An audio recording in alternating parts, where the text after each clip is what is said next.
Hi, my name is Corey Schnurr, and this is my first video for the class. Looking forward to the rest of it. And for this first section, like talking about creativity, I really want to focus in on the Creative Brain video that we watched there, because I found a lot of things there that I found really interesting personally.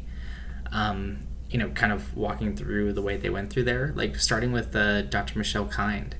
I thought that was very interesting, seeing how she found something that seems very simple, like Shrinky Dinks, something that you would think is pretty childish and, not super scientific as far as shrinking things, but how she was able to take that, something that seemed like such a simple idea, and turn it into something that was more than that, something that the scientific community can really take and run with and find something useful out of. And I took a lot from that because I'm a pretty scientific person myself. A lot of my background was in biomedical sciences. That's where I started my college career in. And, I found a lot from that. Just the fact that, I'd never thought of myself as too much of a creative person. I've been involved with music and a few other things, but I never really thought that I was that type of creative mind. But the way that she explained how science is like something you really need to be creative in, like if you're actually going to do something that's different, if you're actually going to make like a difference that people actually care about, you have to be creative. Like you can't just do like the same research that every person has done, because we've already done it. There's nothing to really like to learn there. But by like being creative and thinking outside the box, that's how you can really make something different there that actually people are going to care about. And moving further in that video, one of the ones I really took a lot of inspiration from was Nathan Myhrvold, particularly like how like he doesn't like confine himself to one box there. It's not like he's looking at physics, or he's not looking at biology, he's not looking at anything like that, but he's looking at all that together, and he's willing to be wrong.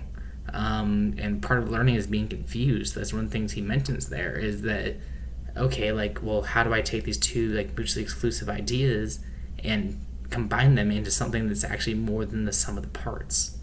And I find that really interesting, because especially as someone who's really interested in like science fiction and things like that, I feel like that's like where a lot of the inspiration comes from, is like, okay, well, how do I take these things that may not make very much sense, but actually turn them into something that makes a lot of sense when you like kind of combine the different parts to them and turn them into more than they actually are. And I really found that really interesting, like especially like the whole Nathan like part of that video was actually really interesting to me, to see how he was inspired by those different things. And like for someone like the Steve Jobs, or not Steve Jobs, but Bill Gates can call like the smartest person that he's ever heard of.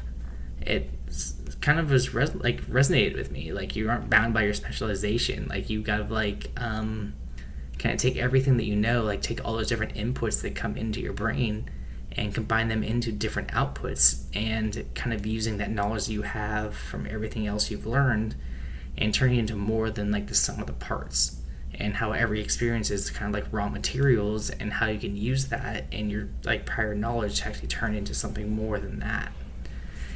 And also on that same note, like kind of like speaking with that same video about like Michael Chabon, I believe was his name, and when he was talking about like how like there's no such thing as originality, how like all your prior knowledge can help you to influence your work. And it made me think about Quentin Tarantino, actually, because I had recently listened to a podcast that talked about him, and how the reason, Quentin Tarantino, like he's, one of the most influential like people or directors of our generation. If people think about good movies, they think about Quentin Tarantino and all the things he's done between Pulp Fiction, all the things like that. But when I was listening to the podcast, one of the big things they kept bringing up is the reason why he was able to do those things is because he drew on all the different knowledge he had already. Like, his love for like heist films, his love for all these different types of film medias, it would drove him to make Pulp Fiction, making Inglourious Basterds, make all these different movies that he's made that are seminal works in our time and are super, super creative. But by combining the experience he had with the idea of being these actual characters and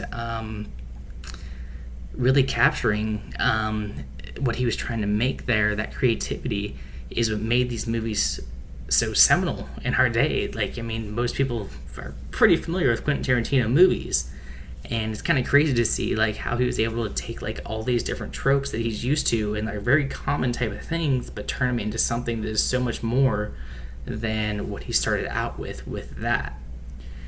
And going a little bit further, like talking about like as far as music goes, because I'm a musician myself, I play guitar a lot more back in my past than I do nowadays. But I used to be in a ska band, and like so between that point and like as we got further like along within the video there, the Creative Brain video, of course.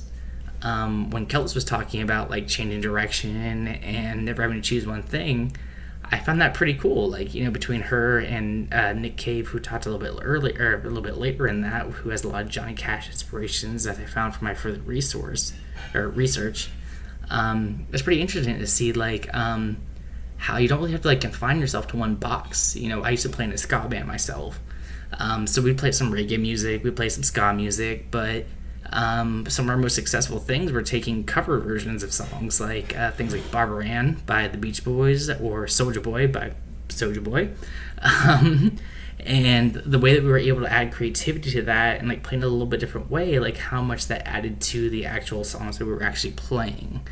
And it was pretty cool to see that, like, you know, how once you actually add a little bit of yourself to it, that it can like add a lot more to a derivative work. And even though it may seem derivative at first, once you add your own personal self to it, it can really add a lot to what you're actually working with there. And you know, it's one of those things, because like, I never really found myself as much a creative person, but as I look back on myself from doing the project and filling the journal, I find I'm a lot more creative than I actually thought myself was. So overall, you know, I'm definitely enjoying things so far and looking forward to what the rest of the class can give me. Thank you.